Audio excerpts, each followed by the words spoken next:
Tugasku menemanimu.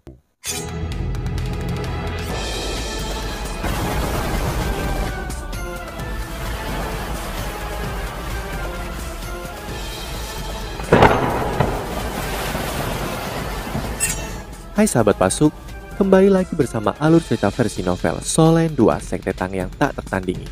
Jangan lupa like, subscribe, dan nyalakan tanda lonceng. Mari kita lanjutkan. Meskipun dia tidak tahu bagaimana dia datang Wutong berhasil pulih, atau bagaimana kekuatan mereka meningkat, dia tahu bahwa apa yang terjadi berkaitan erat dengan dua pemimpin sekte ini, yang dingin di luar tapi hangat di dalam. Yutian tersenyum tipis dan berkata, "Pergilah, kalian berdua memiliki kekuatan untuk mendominasi seluruh benua sekarang. Ada orang yang bisa mengalahkan kalian berdua. Tetapi selama kalian tidak saling meninggalkan, hampir tidak ada orang di dunia yang dapat menghancurkan kalian. Jaga Wutong, kalau tidak, aku akan memukulmu." "Ya," jawab Wo Yuhao dengan hormat. Titan cemburu sedikit ketika dia berkata, "Kamu sama sekali tidak menyenangkan. Pergilah. Wutong, anakku yang baik, kembali dan temui pamanmu jika kamu punya waktu." Tang Wutong melangkah maju dan memeluk Titan dan Yutian. Matanya memerah saat dia terbang ke langit bersama dengan Wo Yuhao dan mereka berpegangan tangan saat mereka terbang ke kejauhan. Ekspresi Yutian tampak sangat terbebaskan saat dia melihat mereka berdua pergi. Kita pada dasarnya telah menyelesaikan tugas dan kita dapat kembali." Titan mengangguk. "Ya, sudah waktunya untuk kembali." Wo Yuhao dan Tang Wutong terbang di udara. Keduanya melesat seperti roket. Tang Wutong bertanya, "Kemana kita akan pergi, Yuhao?" Wo Yuhao tertegun. "Aku belum memikirkan itu." Tang Wutong terkikik dan berkata, "Ini seperti bukan dirimu. Jangan bilang bahwa kamu belum merencanakan apapun. Bukankah kamu selalu punya sejuta ide?" Wo Yuhao berpikir sejenak lalu berkata, "Mari kita pergi ke Kekaisaran Dowling, ke kota Dowling. Aku bertanya-tanya bagaimana kakak ketiga melakukan penanganan di sana. Lebih penting lagi, kita tidak tahu apakah Kekaisaran Ryu bergerak melawan kota Dowling. Benih yang aku tanamkan di pasukan Kekaisaran Ryu seharusnya cukup untuk menyebabkan pertikaian dan kekacauan di dalam pasukan mereka, tapi aku tidak tahu berapa banyak yang akan berkembang."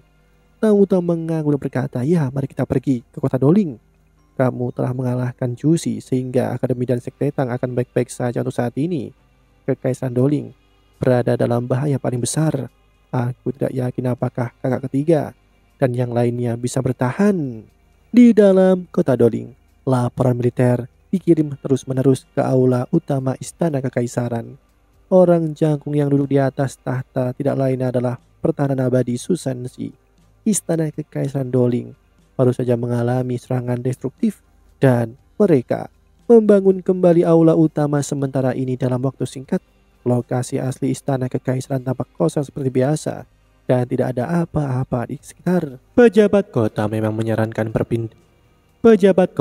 menyarankan berpindah lokasi dan mereka menyebutkan bahwa tempat ini tidak menyenangkan, namun Susansi menolak saran mereka dan mengatakan bahwa mereka harus bangkit dari tempat mereka jatuh.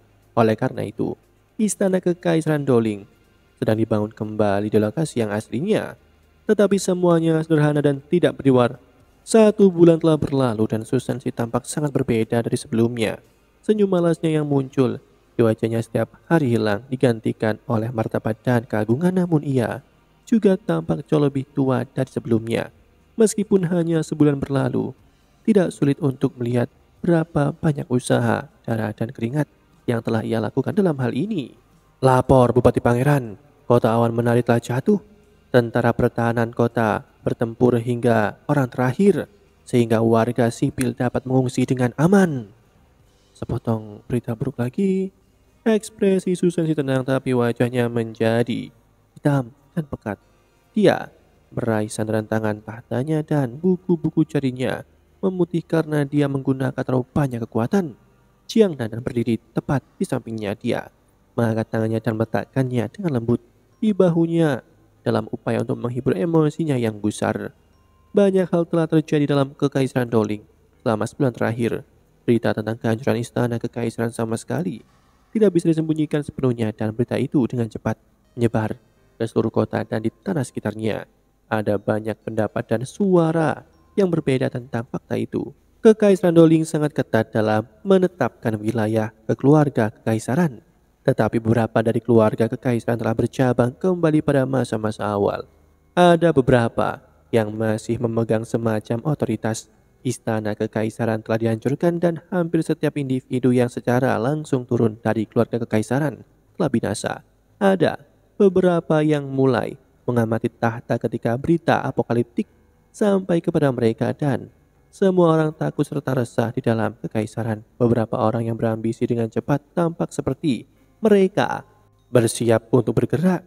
Dalam keadaan seperti itu, Susansi mendapat dukungan dari rakyat dan prajurit kekaisaran Doling saat ia dengan cepat mendapatkan kendali atas beberapa kota di sepanjang pinggiran kota Doling.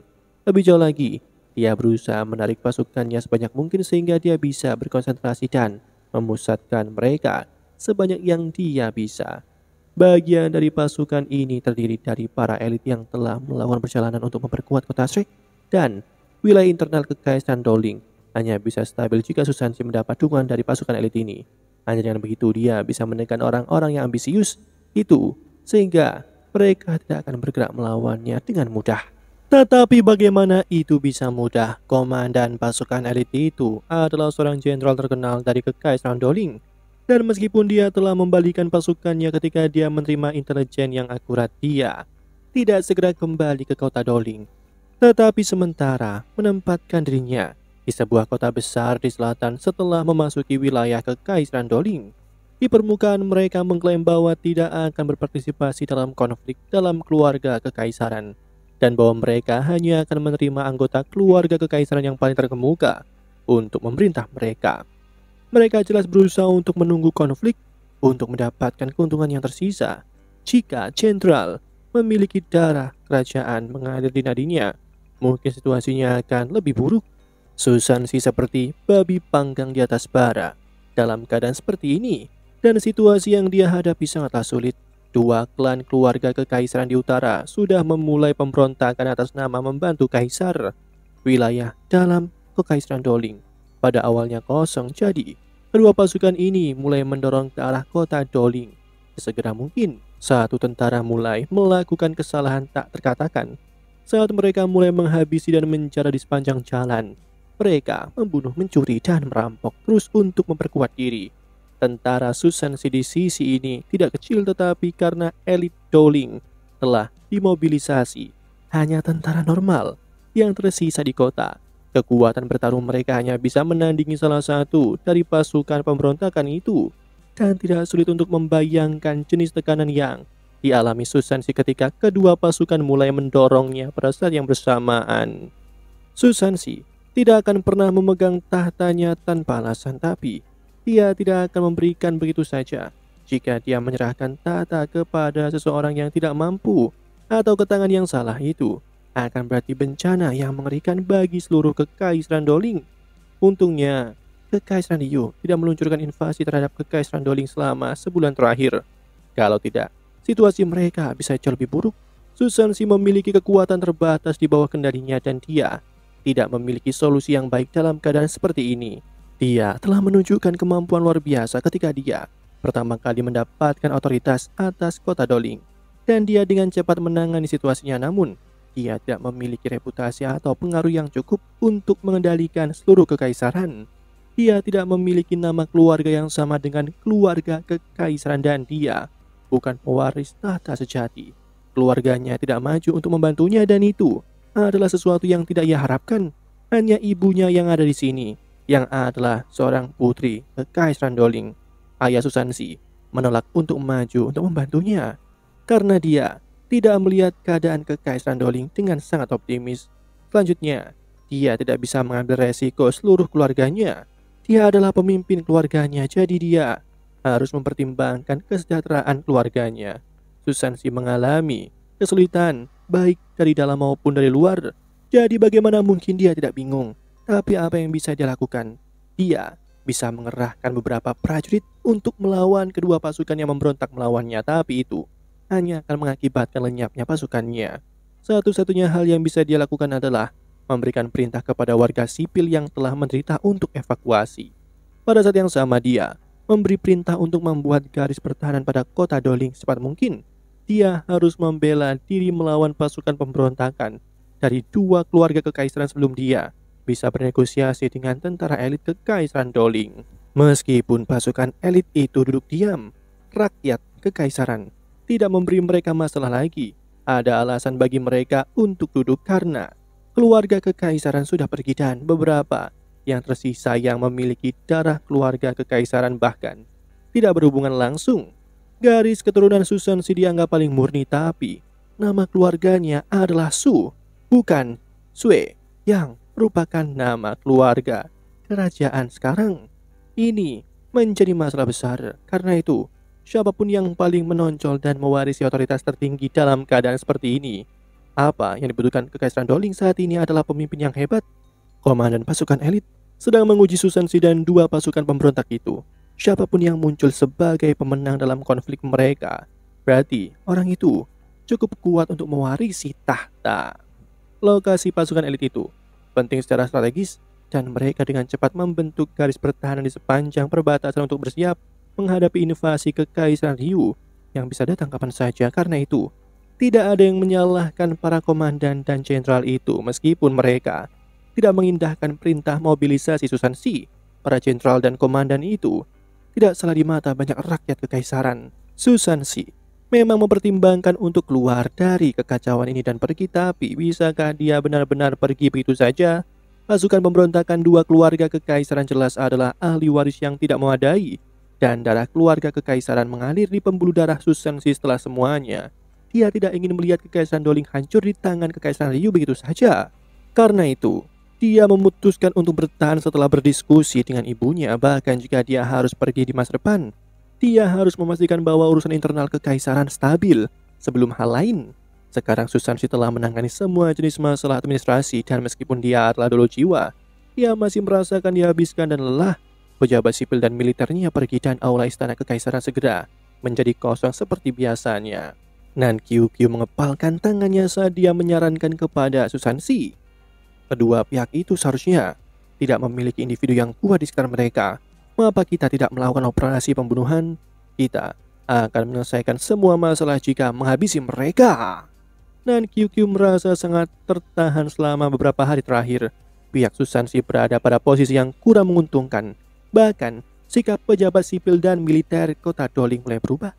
Susansi menggelengkan kepalanya dan berkata, darah keluarga kekaisaran Doling sudah hilang. Kita tidak bisa lagi menyebabkan pertumpahan darah. Aku tidak begitu tertarik untuk melindungi posisiku, tapi aku tidak berpikir mereka bisa melakukan lebih baik daripada aku. Kekaisaran dalam bahaya, namun mereka telah memilih untuk memulai pemberontakan untuk tahta pada saat seperti ini. Mereka sangat rabun dan mereka pasti tidak akan menjadi penguasa yang hebat. Dan QQ membentak, lalu apa yang harus kita lakukan? Apakah kita harus menunggu sampai tentara mereka tiba di gerbang kita? Jika kita tidak menghabisi mereka, orang tak bersalah yang tak terhitung jumlahnya akan mati dalam perang. Pernahkah kamu mendengar beberapa ribu tentara yang membela kota mereka telah dibantai? Kenapa kita harus membuat orang seperti itu tetap hidup? Susansi melirik Nan Kyukyu dan menjawab, pembantaian tidak mudah untuk dilakukan. Kedua pihak itu telah berani memulai pemberontakan dan itu berarti mereka harus memiliki setidaknya satu Feng Hao Dolo yang mendukung mereka. Kalau tidak, apa yang harus mereka perjuangkan untuk tahta? Tentara elit dan orang-orang yang tangguh dari kekaisaran Doling semua duduk di dekat perbatasan, dan jika kita melakukan gerakan kurang ajar dan kita gagal, posisi kita akan memburuk. Demikianlah kisah untuk kali ini. Sahabat Pasuk, jangan sedih, jangan bimbang, apalagi galau, karena aku kan selalu menemanimu.